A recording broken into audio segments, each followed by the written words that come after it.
جن کو دوسرے جانور نہیں کھاتے، اور اس اونٹ کے منہ کو سخت باری تعالیٰ نے بنایا ہے، جس کی وجہ سے یہ بیاباں کے کیکر اور سخت جو درخت ہوتے ہیں چھلکے والے، ان کو بھی یہ کھا جاتا ہے۔ یہ اونٹ بھاری بوجھ اٹھاتا ہے اور ساتھ ہی اپنے شتربان کو بھی اپنے اوپر کوہان کے ساتھ سوار کر لیتا ہے، تاکہ سفر کی وجہ سے اسے کوئی تھکاوٹ نہ ہو۔ اونٹ کو باری تعالیٰ نے اپنے شتربان کا بڑا ہی مطیع اور بڑا ہی فرما بردار بنایا ہے۔ اس اونٹ کو باری تعالیٰ نے یہ خصوصیت عطا کی ہے کہ اگر ایک دفعہ یہ کوئی راستہ دیکھ لیتا ہے تو اسے برسوں یاد رکھتا ہے، حتیٰ کہ اس راستے کے نشانات مٹ بھی جائیں، یہ اونٹ پھر بھی اس راستے کو یاد رکھتا ہے۔ غرض ہے کہ یہ اونٹ اپنی عجیب الخلقت، اپنی ذات میں اللہ کے وجود کی شہادت اور گواہی دیتا ہے کہ لا موجودہ الا اللہ، لا خالق الا اللہ، لا قادر الا اللہ۔ اس کائنات انفس و آفاق میں اللہ کے وجود کی ہزاروں، لاکھوں اور اربوں نشانیاں ہمیں گواہی دیتی ہیں کہ لا الہ الا اللہ، لا الہ الا اللہ، لا الہ الا اللہ، قل هو اللہ احد، قل هو اللہ احد، قل هو اللہ احد۔ اور یہی اس رب عظیم کا اپنے بندوں سے وعدہ ہے، سنوریہم آیاتنا فی الآفاق وفی انفسہم حتی یتبین لہم انہ الحق۔ فرمایا ہم ان قریب انہیں اپنی نشانیاں اطراف عالم میں اور خود ان کی ذاتوں میں دکھائیں گے، یہاں تک کہ ان پر ظاہر ہو جائے گا کہ وہی حق ہے۔ حاضرین و ناظرین گرامی قدر، اسی طرح قرآن بیان کرتا ہے وَفِي الْأَرْضِ آیَاتٌ لِلْمُوقِنِينَ وَفِي أَنفُسِكُمْ أَفَلَا تُبْصِرُونَ۔ اور زمین میں صاحب ایقان، صاحب یقین لوگوں کے لیے اللہ کے وجود کی بہت سی نشانیاں ہیں۔ خود تمہارے نفوس، تمہاری ذاتوں میں اللہ کے وجود کی بے شمار نشانیاں ہیں، سو کیا تم دیکھتے نہیں، غور و فکر نہیں کرتے؟ حاضرین گرامی قدر، انسان کو اولاً اسی طرح قرآن نے بار بار افلا تاکرون کے کلمات کے ذریعے اپنی ذات کی معرفت پانے کی ترغیب دی ہے، اور ثانیاً اس عرفان ذات کے عمل کو بڑھاتے بڑھاتے عرفان الہی تک اسے پہنچانے کے اہداف حیات دیے ہیں۔ اللہ کے وجود کی نشانیاں دیکھنے کے لیے خود انسان کی ذات میں صرف ایک عضو دماغ پر ہی غور و فکر کر لیں تو اللہ کی ذات اور اس کے وجود کی معرفت حاصل ہو جاتی ہے۔ اگرچہ انسان کا سارا وجود اور اس کا ایک ایک عضو خدا کے وجود کی گواہی اور شہادت دیتا ہے، ہم جب صرف انسانی دماغ پر، اس کی ورکنگ پر، اس کی فعالیت پر غور و فکر کرتے ہیں تو اس کا ایک ایک عمل ہمیں وجود باری تعالیٰ کا پتہ دیتا ہے۔ یہ دماغ 3 پاؤنڈ کا وزنی، لیس دار، سفید سلیٹی رنگ کا چھتری نما ایک ٹشو ہے۔ یہ دماغ ہی انسان کی کل ذات اور شخصیت ہے۔ انسان کا عمل اور رد عمل، پسند اور ناپسند، ذہنی صلاحیت اور قابلیت، اس کی اچھائیاں اور ساری برائیاں اور اس کی سوچ و فکر سب اسی دماغ کی وجہ سے ہے۔ اور اس دماغ کے بہت سے اہلکار ہیں جو اس کے لیے کام کرتے ہیں۔ کان اس دماغ کے لیے سنتے ہیں، زبان اس کے لیے چکھتی ہے، آنکھیں اس کے لیے دیکھتی ہیں، ہاتھ اس کے لیے چھوتے ہیں۔ یہ حواس خمسہ ظاہری دماغ کے تابع اور اس کے احکام کے مطابق عمل کرتے ہیں۔ دماغ ہی ہمیں بتاتا ہے کہ ہماری طبیعت ٹھیک ہے یا نہیں، ہمیں بھوک لگی ہے یا نہیں، ہماری ہر خواہش اور موڈ کو لوگوں کے سامنے یہ دماغ ہی ظاہر کرتا ہے۔ جب انسان سوتا ہے تو یہ دماغ اس وقت بھی جاگتا رہتا ہے اور باہر اور اندر کی دنیا کی اطلاعات اور معلومات کا ایک سمندر ہے جو اس کی طرف آ رہا ہوتا ہے۔ یہ بیرونی درجہ حرارت کو دیکھتا ہے اور آکسیجن کی مقدار اور معیار کو جانچتا ہے، بستر کی نرمی اور سختی کو پرکھتا ہے کسی ہنگامی ضرورت پر فوری ایکشن لیتا ہے۔ انسان رات کو جب ایک کروٹ پر لیٹے لیٹے بے سدھ ہو جاتا ہے اور جسم کا کوئی حصہ سن ہونے لگتا ہے تو یہ دماغ ہمیں کروٹ بدلنے کے لیے کہتا ہے، ہمارے دوران خون کو جاری رکھتا ہے۔ ہمارے جسم کو اگر کوئی مچھر کاٹ لیتا ہے تو یہ سوتے ہوئے ہمارے ہاتھ کو فوراً یہ دماغ متاثرہ مقام پر پہنچاتا ہے۔ آخر کون وہ ذات ہے جو ہمارے دماغ کو ہماری حالت نوم میں بھی جگائے ہوئے ہے اور اس کو مسلسل کام میں لگائے ہوئے ہے؟ وہ اللہ ہی اللہ ہے، وہ اللہ ہی اللہ ہے۔ یہ دماغ ہمارے مطالعہ کی ہوئی چیزوں کو آنکھوں کے ذریعے اسکین کر کے ہمیشہ کے لیے محفوظ کرتا ہے۔ ہم اپنی ان معلومات کو گفتگو اور تحریر میں استعمال کرتے ہیں۔ ہم اپنی ان محفوظ شدہ معلومات سے اچھوتے خیالات، انوکھے تصورات اور نت نئے نئے آئیڈیاز لوگوں کے سامنے پیش کرتے ہیں۔ اگر انسان چلتے چلتے اس کا پاؤں پھسلتا ہے تو دماغ فوراً آپ کو پھسلنے سے بچاتا ہے۔ اگر آپ اچانک پھسل جائیں تو آپ کے ہاتھوں کو فوراً زمین اور فرش پر لاتا ہے تاکہ آپ کا چہرہ پتھریلے فرش پر ٹکرانے سے محفوظ رہے، یہاں تک کہ آپ کے گرنے کی ساری معلومات کو آپ کی آنکھوں، کانوں اور پاؤں کے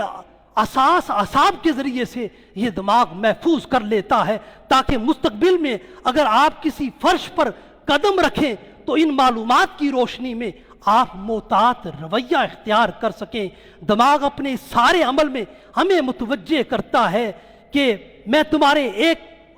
عضو جسم ہو کر اپنے وجود میں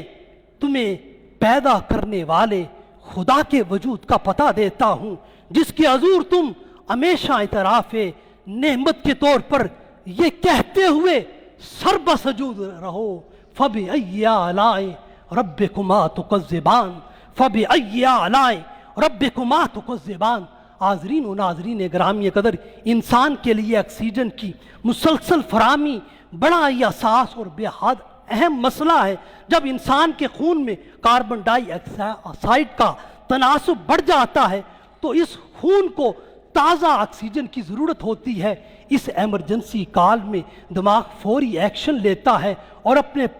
پراسرار کمیونیکیشن سسٹم کے ذریعے غدودوں کی مدد سے پھیپھڑوں کے پھیلنے اور سکڑنے کی رفتار کو نئی اور تیز رفتار پر سیٹ کر دیتا ہے، اور اس کے ساتھ ساتھ سینے کے پٹھوں کو اور پھیپھڑوں کی اس نئی رفتار سے ہم آہنگ کرنے کے لیے اضافی توانائی فراہم کرتا ہے۔ نتیجتاً انسان تیز تیز سانس لینے لگتا ہے، یوں آکسیجن کی کمی پوری ہو جاتی ہے اور انسان کا سانس نارمل ہو جاتا ہے۔ اور اسی طرح جب آپ دوڑتے ہیں تو آکسیجن تیزی سے خرچ ہوتی ہے۔ ایسے مواقع پر دماغ آکسیجن کی مطلوبہ مقدار جسم کو فراہم کرتا ہے۔ انسانی جسم میں یہ اللہ کی ساری نشانیاں ہیں جس کے بارے میں اس کا وعدہ ہے، ہم تمہیں تمہارے جسم میں اپنی نشانیاں دکھائیں گے۔ سَنُرِيهِمْ آيَاتِنَا فِي الْآفَاقِ وَفِي أَنفُسِهِمْ حَتَّى يَتَبَيَّنَ لَهُمْ أَنَّهُ الْحَقُّ۔ اس لیے کسی نے اس کا کیا خوبصورت ترجمہ کیا،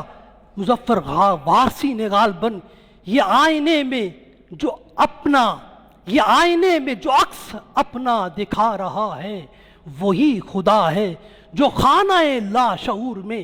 جگمگا رہا ہے وہی خدا ہے۔ سفید اس کا سیاہ اس کا، نفس گواہ اس کا، جو شعلہ جاں جلا رہا ہے بجھا رہا ہے وہی خدا ہے۔ حاضرین گرامی قدر، یہ دماغ انسان کی پیدائش کے ساتھ ہی اپنی ورکنگ شروع کر دیتا ہے، معلومات کا ایک بے پناہ ذخیرہ جمع کرتا رہتا ہے، بوقت ضرورت ان کو استعمال میں لاتا ہے۔ ایک بچہ دنیا میں آنے کے بعد جو چیز دیکھتا، سنتا اور محسوس کرتا ہے اسے معلومات کے طور پر اپنے دماغ میں محفوظ کرنے لگتا ہے۔ زندگی کی کوئی ساحت، کوئی لمحہ ایسا نہیں جس میں آنکھوں، کانوں، زبان، ناک اور جلد کے ذریعے ہزاروں معلومات اس دماغ کو موصول نہ ہو رہی ہوں اور آپ جاگ رہے ہیں یا گہری نیند میں ہیں، اطلاعات و معلومات کی ٹریفک ہر لمحہ رواں دواں رہتی ہے، دماغ ان ہزاروں لاکھوں معلومات کو اپنے اندر محفوظ کرتا چلا جاتا ہے اور انسان اس قیمتی خزانے کی قدر نہیں کرتا۔ در حقیقت یہی معلومات کا ذخیرہ ہی اس کی زندگی کو رواں دواں رکھتا ہے۔ اگر انسان کے پاس ان ساری معلومات کو سٹور کرنے اور بوقت ضرورت ان کو استعمال کرنے کی یہ عظیم دماغی طاقت نہ ہوتی تو انسان نہ کچھ سیکھ سکتا اور نہ ہی کسی قسم کا کوئی کام کر سکتا، نہ خطرات سے بچ سکتا، نہ اپنوں کو پہچان سکتا، نہ نفع کی چیزیں یاد رکھتا، نہ نقصان کی اشیاء کا اس کو پتہ چلتا، نہ چہرے یاد رہتے، نہ رشتوں کا پتہ چلتا، حلال و حرام کی تمیز مٹ جاتی، خاندان بکھر جاتے اور انسان بار بار کسی کام کو کرتا مگر بھول جاتا۔ یوں انسان حیوانوں کی طرح زندگی گزارنے پر مجبور ہو جاتا۔ اس لیے دماغ ایک عظیم نعمت ہے۔ فَبِأَيِّ آلَاءِ رَبِّكُمَا تُكَذِّبَانِ، اس دماغ کو میں اگر یاد رکھنے کی بے پناہ اور عظیم صلاحیت اور نعمت ہے تو اس میں بھول جانے کی صلاحیت بھی ہے۔ اگر اس میں بھول جانے کی صلاحیت نہ ہوتی تو ایک ماں اپنے مرنے والے بچے کو زندگی بھر بھول نہ سکتی، حتیٰ کہ اس کے غم میں پاگل ہو جاتی یا مر جاتی۔ اسی طرح انسان اپنی ذلتوں، پریشانیوں اور غموں کو کبھی بھول نہ سکتا تو وحشی جانوروں کی طرح یہ ہو جاتا اور اپنا ذہنی توازن کھو بیٹھتا۔ یہی دماغ ہی ہمیں بتدریج شدید غم، افسردگی اور مایوسی سے باہر نکالتا ہے۔ یہ دماغ ہی ہے جو اپنے ننھے منھے وجود کے ساتھ ہر لمحہ ہر ساعت نت نئی نئی ذمہ داریاں ادا کرتا ہے۔ انسانی جسم کے تمام محیر العقول افعال کی دیکھ بھال کرتا ہے، ان کی نگرانی اور ذمہ داری نبھاتا ہے۔ یہ انسان کے جسم کے اندر توازن اور اعتدال کو برقرار رکھتا ہے۔ یہ 24 گھنٹے انسان جسم کے مختلف اعضاء کے ساتھ مسلسل رابطے میں رہتا ہے اور اس کی مسلسل اور مستقل نگہداشت ہی آپ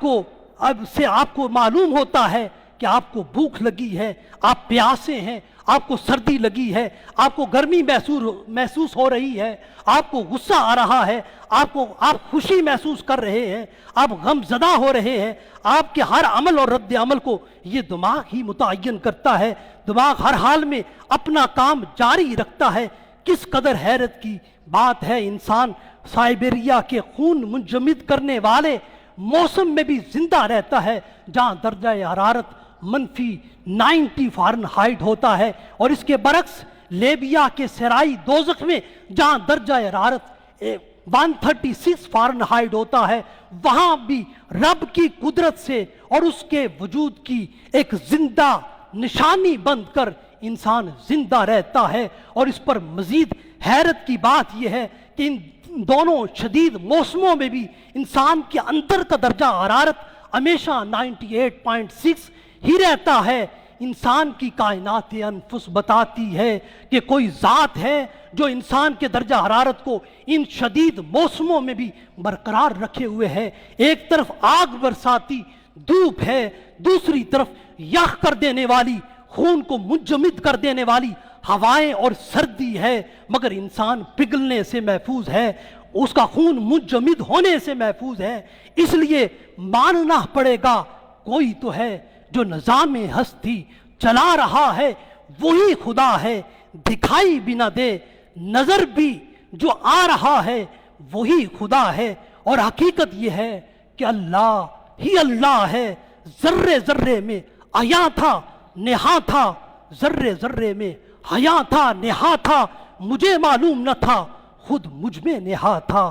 مجھے معلوم نہ تھا خود مجھ میں نہا تھا۔ حاضرین گرامی قدر، خلاصہ کلام کی طرف بڑھتے ہوئے عرض کروں گا کہ وہ رب قرآن حکیم میں بار بار انسانوں کو متوجہ کرتے ہوئے فرماتا ہے وَمِنْ آیَاتِهِ وَمِنْ آیَاتِهِ وَمِنْ آیَاتِهِ۔ ان آیات کا تکرار انسانی ذہن پر دستک دیتا ہے کہ یہ ساری کائنات اس کے وجود پر آیات اور اس کی نشانیوں سے بھری پڑی ہے۔ تمہارا کام ان آیات میں کھو جانا ہے، ان میں تفکر و تدبر کا عمل جاری کرنا ہے، ان آیات بینات میں ڈوب کر اس ذات کی معرفت کو پا جانا ہے، ان آیات مفصلات میں غوطہ زن ہو کر اس کی قربتوں کی منزل پر پہنچ جانا ہے، ان آیات کاملات کے فہم کامل اور تفہیم اکمل کے ذریعے لوگوں کو بتا دینا ہے اور ان کے سامنے واشگاف اعلان کر دینا ہے کہ کل ہو اللہ احد، کہ وہ رب اپنی شان احدیت، اپنی شان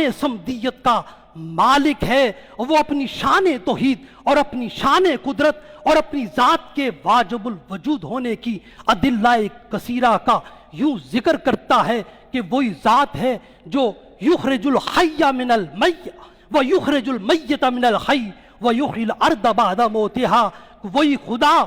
مردہ سے زندہ کو نکالتا ہے اور زندہ سے مردہ کو نکالتا ہے اور زمین کو مردہ ہونے کے بعد زندہ و شاداب فرماتا ہے۔ اس کی نشانیوں میں سے ایک نشانی یہ ہے وَمِنْ آیَاتِ ان خلقکم من تراب، یہ اس کی نشانیوں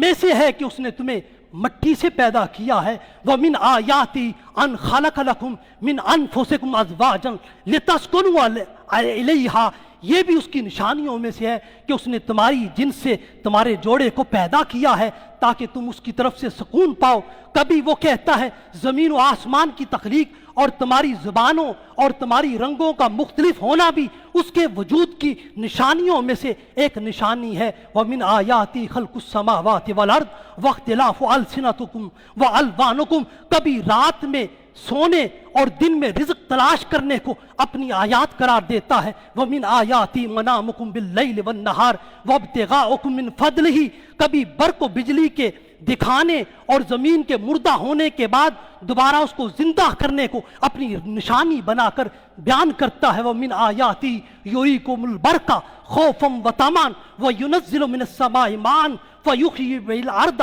بَعْدَ مَوْتِهَا، کبھی زمین و آسمان کے سارے نظام کو اس امر کا پابند ہونا کا ان کو حکم دیتا ہے اور ان کو اپنی نشانی بنا کر لوگوں کے سامنے پیش کرتا ہے۔ وَمِنْ آیَاتِهِ أَن تَقُومُ السَّمَاءُ وَالْأَرْضُ بِأَمْرِهِ، کبھی وہ رب اپنے مبدی اور اپنے معید ہونے کو اپنی نشانی بناتا ہے۔ هُوَ الَّذِي يَبْدَأُ الْخَلْقَ ثُمَّ يُعِيدُهُ، کبھی وہ رب کہتا ہے میں اپنے وجود کی بے شمار آیات اور نشانیاں تم کو اس پوری کائنات میں دکھاتا ہوں، مگر تم ان آیات کو دیکھ کر تکبر اور غرور کرتے ہو، انکار کرتے ہو۔ وَكُنْتُمْ عَنْ آیَاتِهِ تَسْتَكْبِرُونَ، جبکہ اہل ایمان کی حالت یہ ہوتی ہے وہ جو اپنے رب کی آیات کو جانتے ہیں ان کی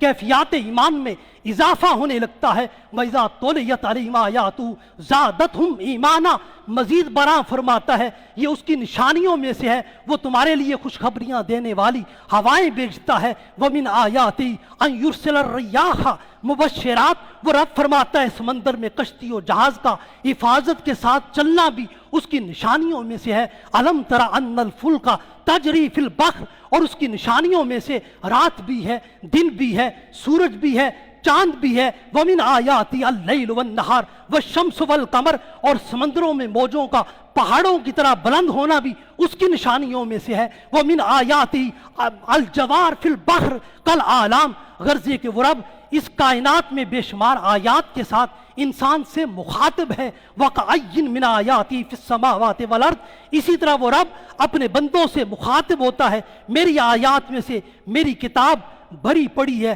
کاش تم ان آیات میں غور و فکر کرنے والے بن جاؤ۔ کتاب انزلناہ الیک مبارک لیدبروا آیاتہ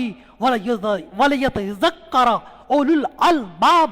فرمایا کہ باری تعالیٰ اپنی ذات کی پہچان اور معرفت کے لیے اہل ایمان کو حکم دیتا ہے انظروا ما فی السماوات والارض، زمین و آسمان پر نظر ڈالو، ان میں غور و فکر کرو، اور نظر دیکھنا ہے، غور و فکر کرنا ہے، سوچ و بچار کرنا ہے، خاص نظر کرنے سے اور غور و فکر کا عمل اختیار کرنے سے اور تفکر و تدبر سے یہ کائنات انفس و آفاق اور اپنے خالق اور اپنے صانع کے وجود کا پتہ دیتی ہے۔ یہ ساری کائنات انفس و آفاق دلکش مناظر سے بھری پڑی ہے، اس کائنات کا ہر منظر اللہ کے وجود پر شہادت اور گواہی ہمیں دیتا ہے، اس لیے ہر کوئی ان چیزوں کو دیکھ کر